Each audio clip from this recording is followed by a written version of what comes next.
البدر علينا من ثنيات الوداع وجب الشكر علينا ما دعا لله داع.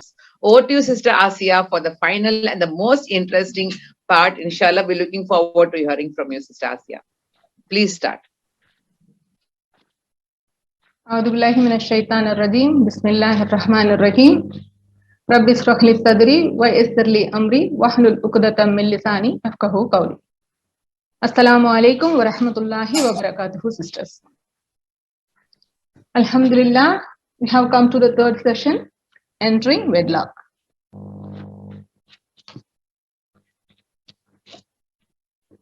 In this session, we are going to see how to conduct a marriage in the Islamic way. It is important for every one of us to know about this. Marriage in Islam is a righteous act and it's an act of devotion. Nikah is the noblest sunnah performed by Prophet ﷺ in his life. As we are the believers of Allah and belong to the ummah of Prophet ﷺ, we are obliged to follow the sunnahs of the marriage. We should not only know the sunnahs in terms of marriage, but also follow it, inshallah. Actually, there are three main aspects of marriage. Marriage contract, mahar, which is marriage gift, and walima, which is marriage feast. First, we'll see the marriage contract. Marriage contract is made between a man and woman. We have clear guidelines from Al-Quran, Surah An-Nisa, verse number 22, 23, and 24, and from Prophet ﷺ, which we have seen in the previous sessions. There are 6 conditions for the marriage contract. Bridegroom's eligibility, bride's eligibility, bridegroom's consent, bride's consent, wali's approval, and 2 witnesses. We know that the groom's and the bride's eligibility are essential. Their physical and mental health should be in the right state. So Aisha explained this very well in the last session. Then both the groom's and the bride's consent also very important. Regarding wali's approval and 2 witnesses, we'll be discussing it in the further slides. Then ijab and kabul. Ijab is offering and kabul is acceptance. These are the 2 pillars to solemnize the marriage. There should be a proposal made by or on behalf of one of the parties to the marriage, and an acceptance of the proposal by or on behalf of the other party. Next, bride's consent. Bride's permission is a must in the marriage. Even in the marriage ceremony, the girl is asked for her consent. It is generally to send a relation of the girl inside the marriage hall, accompanied by 2 witnesses. The relation asks that girl, within the hearing of the witnesses, whether she authorizes him to agree the marriage on her behalf for the mahar offered by her husband. If she says yes or expresses consent by some other method, then this matter goes to Qadi. Qadi conducts the rest of the process, and in this way, marriage is completed. Prophet ﷺ sought the consent of Fatima radiallahu anha in case of her marriage. When proposal of Ali radiallahu anhu was put before Fatima radiallahu anha, she gave a symbol of acceptance, whereas for proposals previous than Ali radiallahu anhu, she turned her face away as a sign of disapproval. Prophet ﷺ gave due weightage to his daughter's wishes and married her where she gave her consent. Alhamdulillah. Aisha radiallahu anha narrated, take the women's permission in regard to their private parts. If a man gives his daughter in marriage while she is averse to it, then such marriage is invalid. There is a hadith in Bukhari It is narrated by Kanza bint Qidam al-Anariya radiallahu anha. When her father gave her in marriage when she was a matron, and she disliked that marriage, she went to Prophet sallallahu alaihi wasallam and he declared that marriage invalid. So the bride's permission is the must in the marriage. Next, let's see about wali.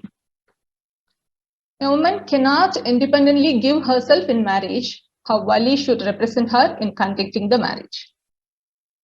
Wali is the one who has the authority or guardianship over the bride. He is responsible for the bride's life before she is married. It is also his duty to ensure that the proposed groom is a reliable and a trustworthy person who will continue to carry on his role and responsibility towards the bride after the marriage. That is why mostly the father is the wali. Abu Huraira radiallahu anhu narrated, a marriage is not valid without a wali. Who can play the role of a wali? As I said, wali is usually the father, but in his absence, a blood relative or the ruler or the judge or someone appointed by them should act as the wali. If the father is not there, wali is played by her next closest mahram, who includes her grandfather, brother, or uncle. There might also be a situation when the closest relatives of the woman are not Muslims, mostly in reverted cases. In that situation, if they are non-Muslims, then they cannot be regarded as wali. Allah says in Surah An-Nisa, verse number 141, Allah will never grant to the unbelievers a way of authority over the believers. So non-Muslims cannot be the wali.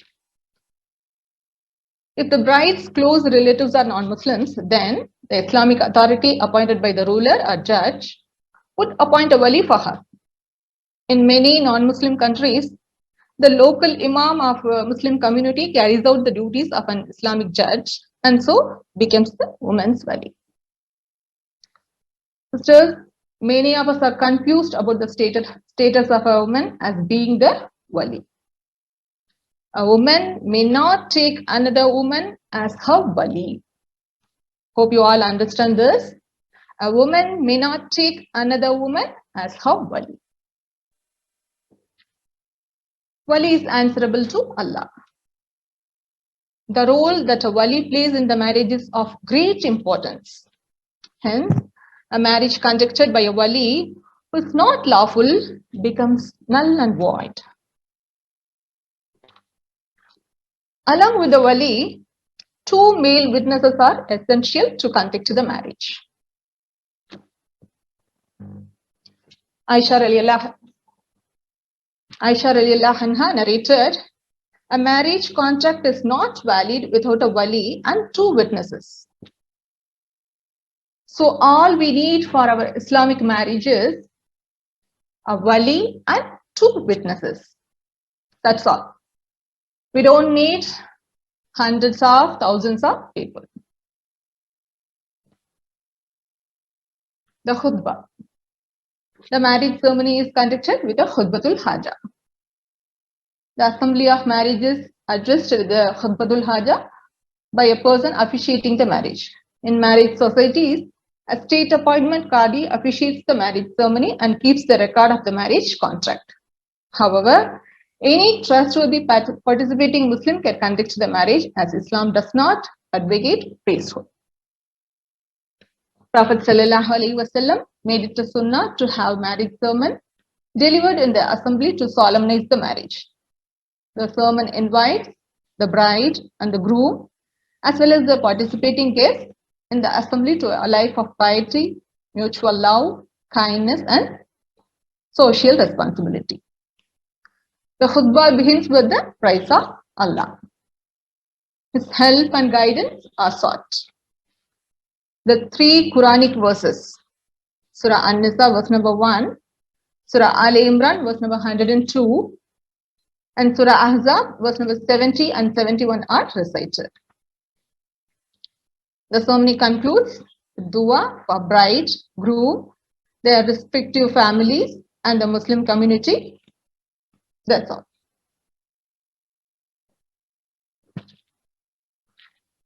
This hadith says the marriage should be conducted with khutbatul haja. One more thing I want to mention here, sisters, as nikah is an act of worship, it is recommended to have it in the masjid. I have already mentioned about ijab and kabul. The marriage ceremony, ijab offering and kabul acceptance must be stated in clear, well-defined words in one and the same setting and in the presence of witnesses. The offer and acceptance are permanent and certain. That is why the words of acceptance must be in past tense, which expresses certainty. The wali shall say, I offer woman under my custody so and so according to Allah's law and his messenger's sunnah and for the mahar and conditions to which we have agreed. In response to that, the bridegroom shall say, I accept marrying the woman under your custody so and so according to Allah's law and his messenger's sunnah and for the mahar and conditions to which we have agreed. Then documenting the contract. Marriage contract has to be registered for future reference. Documenting the contract will preserve the rights of husband and wife. In our country, it's a must to register the marriage. And of course, it will be useful for any government-related matters. Nowadays, it has become a practice, alhamdulillah. Everyone is aware of it.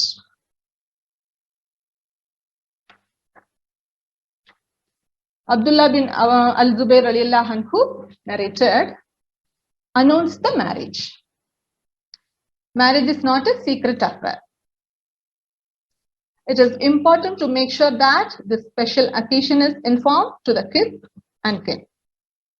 Today, it is not an issue as most of the marriages are happening with large gatherings. But in this pandemic time, so many marriages happened in a simple way also. But the thing is, at any point of time, it should not be done in secret. Next one, blessing the couple. It is a sunnah to wish the married couple. Aisha radiallahu anha said, when the Prophet married me, my mother came to me and made me enter the house where I saw some women from the Ansar who said, best wishes and Allah's blessing. May you prosper and have blessing and a good luck. It is from the sunnah of Prophet sallallahu alaihi wasallam to congratulate the groom with this dua, Barakallahu laka wa baraka alayka wa jama'a bainakuma fi khair. Allah bless you and may He send blessings upon you and may He unite you both in good. When we bless the couple, we can recite this beautiful dua. Next, we will look into the aspects of mahar. Mahar is a marriage gift and a mandatory offering. It is known as sadaq in Arabic. Mahar is the sole right of the wife. No one may take any of it without her permission. When Abu Talha radiallahu anhu sent a proposal of marriage to Sulaim radiallahu anha, she said, the mahar for her would be his acceptance of Islam. He accepted Islam and married her. So we can understand that woman has the right to demand her mahar.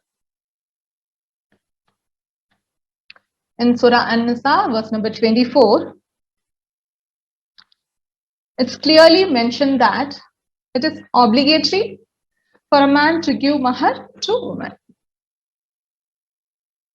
In the same surah, verse number 4, Allah says, and give the women upon marriage their bridal gifts graciously, but if they give up willingly to you anything of it, then take it in satisfaction and ease.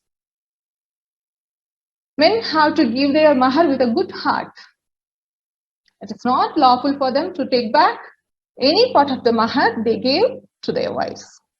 But if they willingly give a part of it to you, you can enjoy it. In Surah Al-Ma'idah, verse number 5, in this verse also, Allah has mentioned about mahar. It states that men are allowed to marry chaste believing women by giving their mahar.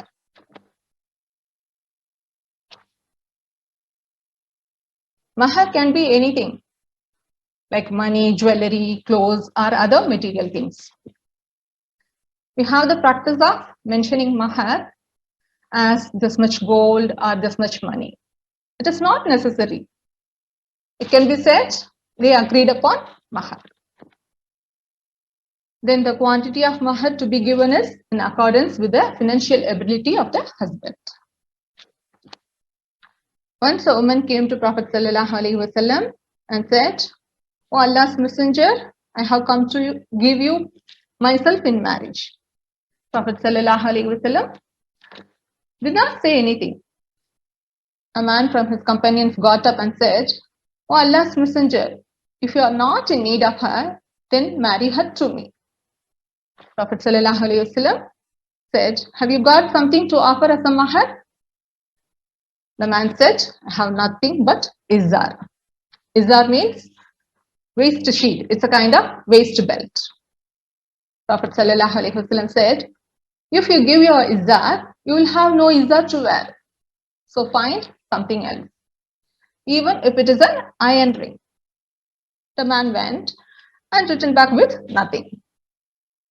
Prophet ﷺ asked, "How much of the Quran do you know?" He said, "I know such surah and such surah." Prophet ﷺ said, "I marry her to you for that much of the Quran which you have." Alhamdulillah. That man gave his by-hearted surahs as the mahar. Aisha radiallahu anha narrated, "Really a sign of blessing for a woman is that her engagement, sadak and are all made easy." Mahar should be made light and easy on the husband. In marriage, there are some practices that are specific to the culture of the land. Such practices should be avoided. Mingling of men and women who are not mahrams, demands of marriage gifts either from the bride or from the groom. Just like the non-Muslim culture, even we are accepting dowry from the girl's family. Definitely this has to be condemned. Then wearing dresses that expose the aura and extravagance in marriage celebration should be avoided. The marriage ceremony is a social as well as a religious activity. So we should keep it simple, as Islam advocates simplicity in ceremonies and celebrations. Some practices are allowed. Singing with beating of dove and instrument like tambourine is permitted in marriages. You can see the picture of the instrument in this slide. Simple and pleasing words should be used. A light swaying of the body to the beat is allowed. Then presenting gifts. Giving gifts is a good practice on all occasions. Generally, we like to give gifts and get more pleasure if we receive gifts. Am I right, sisters? We get more pleasure if we receive gifts. Giving gifts to the couple is encouraged in marriages. When Prophet ﷺ was a bridegroom during his marriage with Zainab radiallahu anha, Sulaim radiallahu anha wanted to give a gift to Prophet ﷺ. She prepared haiza, a sweet dish made from dates, butter, and dried yogurt. She sent it to Prophet ﷺ as a gift. exchange gifts. This will bring love among you. Exchanging gifts is a good way of strengthening our relationship. Moving on to Walima. This is a meal offered by the married couple to friends and relatives after the wedding. It is held on the wedding night or within 3 days. Meat is recommended, but any type of food can be served.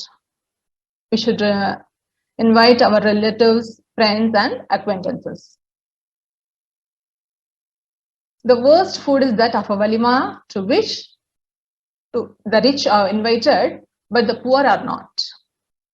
And he who rejects the invitation to a walima has surely disobeyed Allah and His Messenger. From this hadith, we get 2 messages. If we do not invite our relatives as they are poor, that is wrong.